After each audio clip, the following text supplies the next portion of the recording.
This lecture will discuss Chapter 11, titled Riches in Rocks, Energy and Mineral Resources.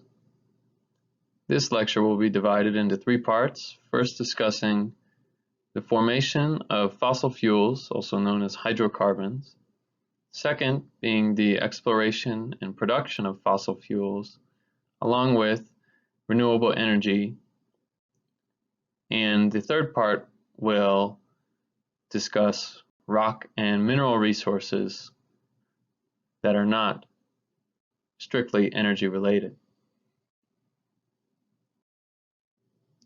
Earth resources are defined as resources coming from geologic materials or processes.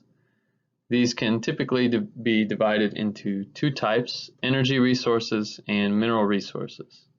So when you think of energy, you want to think of things like oil, gas, coal, nuclear energy, solar energy, geothermal energy, whereas mineral resources are things like stone, sand and gravel, phosphate, copper, aluminum, iron, and other things that are used to make materials. The plot on the right shows the yearly per capita use of earth resources in the United States. And it may be more than you expect. So with per capita meaning per person, the annual amount of kilograms of stone and sand and gravel used are around 4,000 per person. This decreases all the way once you get to native elements like copper, aluminum, lead, and zinc, which are typically only present in very small quantities, but are still used nonetheless in the production of materials for modern 21st century consumption. But first we'll discuss energy, and the proportion of different sources of energy that people have used has changed over time as a result of changes in technology. But the amount of energy used has increased almost continuously. In the past century, fossil fuel usage has grown dramatically, almost exponentially over other sources of energy as a result of things like the invention of the automobile and increases in global heating and cooling of buildings and homes. Energy density refers to the energy stored per kilogram and reflects how much energy can be extracted from a set amount of mass. Nuclear power sources, for example uranium-235, store far more energy than any other commonly used source. However, uranium-235 comes in very small quantities and must be collected and refined, and this is very expensive to do so in order to produce nuclear energy. Things like gasoline, propane, and coal have much lower energy density, but are much more abundant and much more easier to use on an individual person or individual business or country scale. Hydrocarbons are chain or ring-like structures of carbon and hydrogen atoms that originate from organisms that were buried and had changes to their chemical structure as a result of increased temperatures and pressures. Combustion of hydrocarbons or burning of hydrocarbons rearranges the bonds holding them together and releases energy. The process of hydrocarbon formation begins when organic debris settles with clay, and as these materials are buried by additional sediment, heat and pressure transform them into an organic shale, in which the organic matter becomes a substance called kerogen. At still higher temperatures, kerogen transforms into oil and gas, which can seep upward through rocks. Organic shale that contains the materials from which hydrocarbons can form is called a source rock.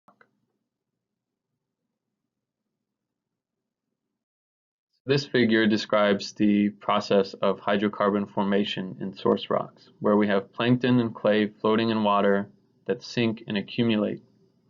This is oxygen-poor water. More sediment accumulates on top of it, buries it to a certain depth, and a certain temperature. Eventually, we form keratin at a certain depth and certain temperature, and if we go even deeper and to higher temperatures, we begin to form oil and gas, which then rise up through the rock. Hydrocarbon reserves are significant quantities of extractable oil and gas, and they form in rock with high porosities and high permeabilities. Porosity is the property of having space or pores between grains in the rock.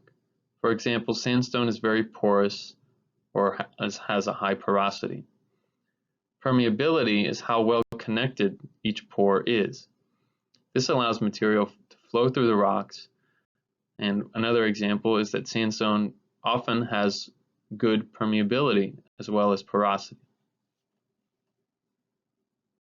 Here are pictures of porosity on the left, which are more isolated, and permeability on the right, in which the pores are connected.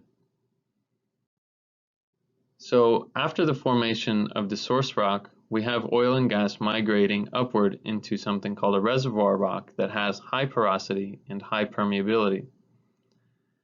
A seal rock with a low porosity and low permeability should cap the reservoir rock. And that prevents further upward migration and forms a trap where hydrocarbons accumulate over time. There are several types of hydrocarbon traps in addition to seal rocks. One example is an anticline trap, where oil and gas rise to the top of a fold. Second is a fault trap, where oil and gas collect in tilted strata adjacent to the fault. Third is a salt dome trap, where oil and gas collect on the flanks of salt domes. Fourth is a stratigraphic trap, where oil and gas collect where the rock reservoir layers pinch out. So all of these do have a seal rock, but the way that the seal rock actually seals the hydrocarbon is a result of different mechanisms for each of them. So how do we go from hydrocarbons existing in reservoir rocks in the ground to extracting them and using them for human consumption? Well, one step is to use seismic reflection profiles, which are vibrating trucks or dynamite explosions that send waves into the ground, and portable seismometers that record the reflections of those waves that bounce off different layers of rock underneath the surface.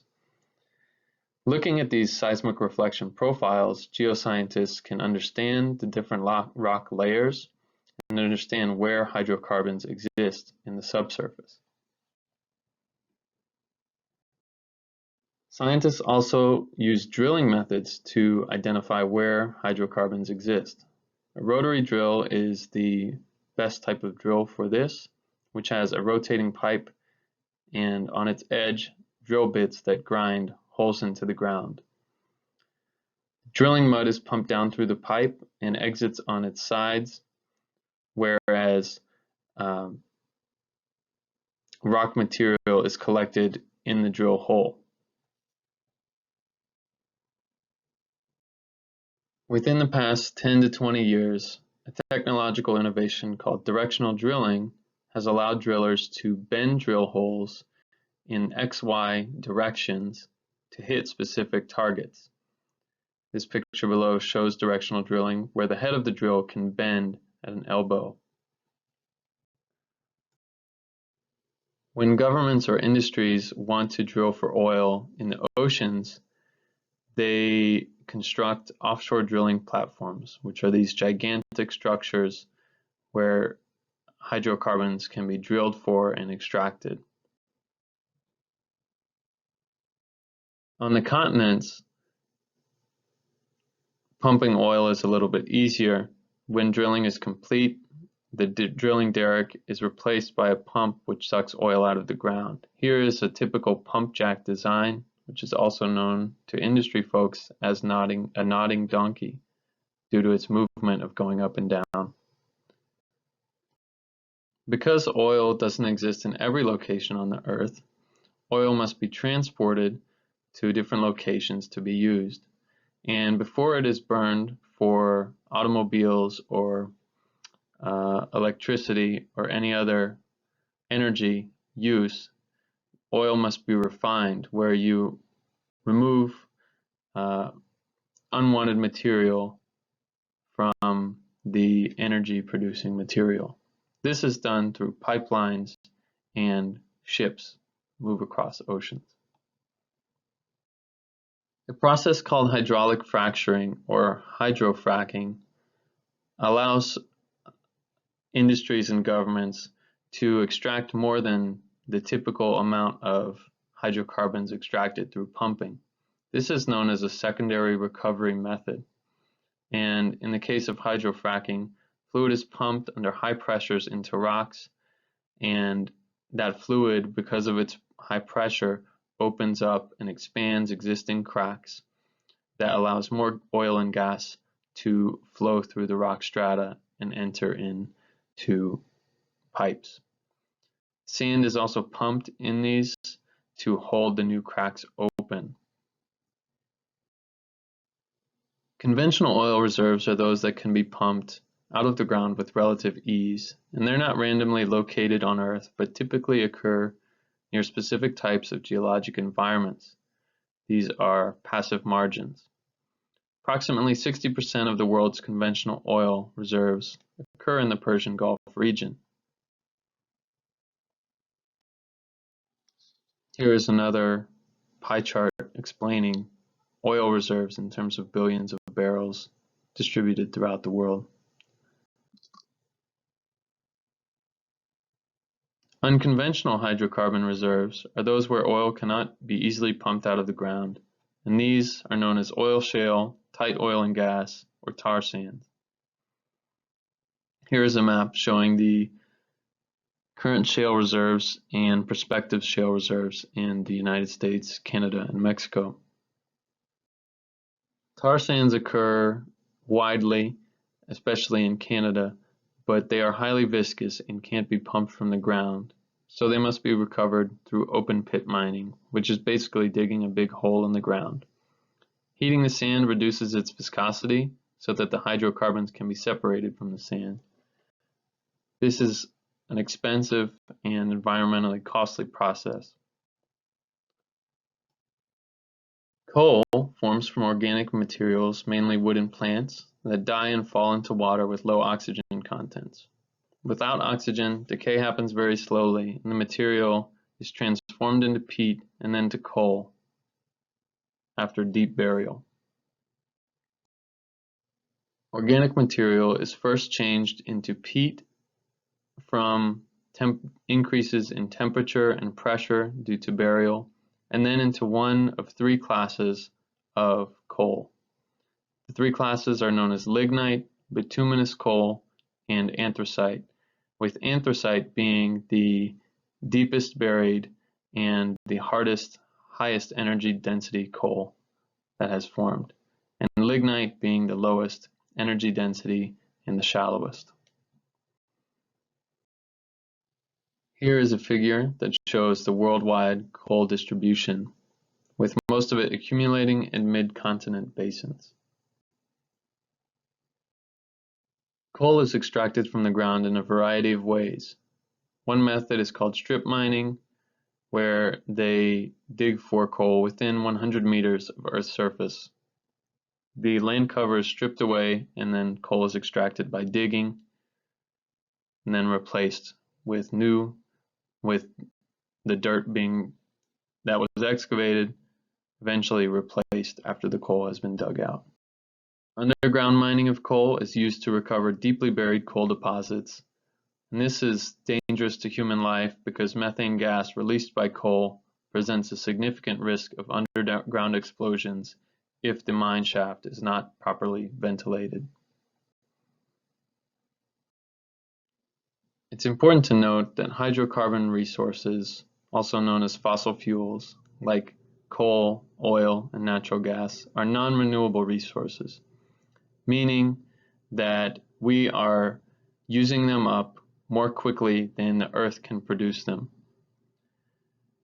This is important because many of these resources have been produced over very slow and gentle changes in temperature and pressure to organic material over geologic time, aka millions of years. And humanity has not existed that long, so if we use them up too quickly, we will have trouble affording the lives that we live. We are currently in an oil age with a world economy dependent on oil as our main source of energy, and my personal opinion is that we have a few centuries of these reserves left in order to sustain ourselves. In addition to thinking about hydrocarbons as non-renewable, we must consider environmental consequences of the burning of fossil fuels and their extraction. So oil spills occur during extraction, transport, and processing. Acid mine runoff is a major issue with coal, as are coal bed fires. Acid rain also occurs when fossil fuels, mainly coal, is burned. But overall, burning of any fossil fuel or hydrocarbon resource results in the release of CO2, which is a greenhouse gas that is currently causing climate change at an unprecedented rate known to humanity. This is discussed in Chapter 20. Now we'll discuss a few renewable energy resources. First, with nuclear power.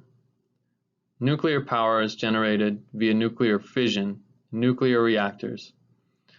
Nuclear fission generates heat to produce steam that turns turbines.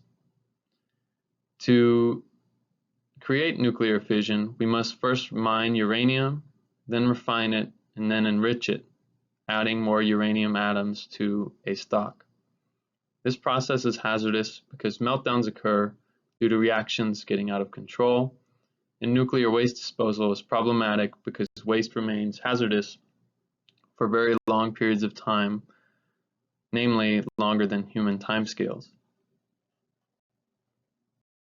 Other renewable energies are geothermal, hydroelectric, wind, and solar energy, which will be discussed in detail. Geothermal power plants use groundwater heated by igneous activity. Very hot groundwater turns to steam when it reaches the surface and undergoes decompression.